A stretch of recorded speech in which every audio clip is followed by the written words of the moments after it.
कविता को लगा कि जैसे उसके दाएं हाथ पर कुछ रेंगने लगा है।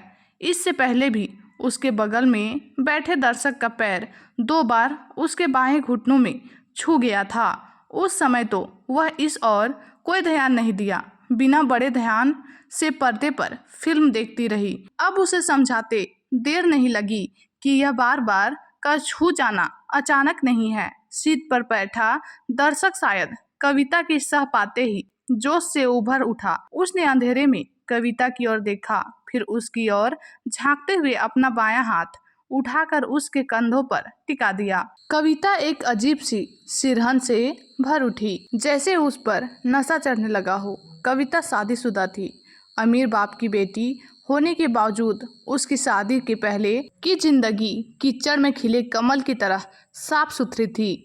माँ बाप, भाई बहन, यहाँ तक कि उसकी भाभियाँ भी बड़े मॉडर्न ख्यालों की थी और क्लब वगैरह में जाती थी। लेकिन कविता को यह सब कभी अच्छी नहीं लगी। कविता घर से बहुत कम निकलती थी। पढ़ाई में ज़्यादा दिलचस्पी होने की वजह से उसका स्कूल कॉलेज जाना एक मजबूरी थी। यूनिवर्सिटी का माहौल उसे कभी रास नहीं आया, इसीलिए और आगे पढ़ने की इच्छा होते हुए भी उसने बीए करने के बाद कॉलेज छोड़ दिया और सारा दिन घर पर ही रहने लगी। कुछ दिन बाद माँ बाप ने उसकी शादी कर दी। साल भर तक कविता की शादीशुदा जिंदगी बहुत ही अच्छी बीती, लेकिन उसके बाद उसमें बदलाव आना शुरू होने लगा। कविता खुद भी अपने अंदर होने वाले इस बदलाव से परेशान थी।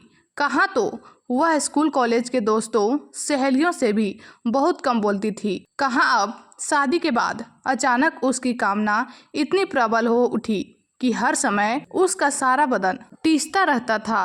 कुछ दिन तक तो कविता काफी कोशिशों के बाद अपने पर काबू किए रही, लेकिन आखिरकार वह बेबस हो गई। तब उसने खुद ही आगे बढ़कर पड़ोस के एक नौजवान से जान पहचान बढ़ा ली। वह कोई नया साथी बनाने के लिए छटपटाने लगती।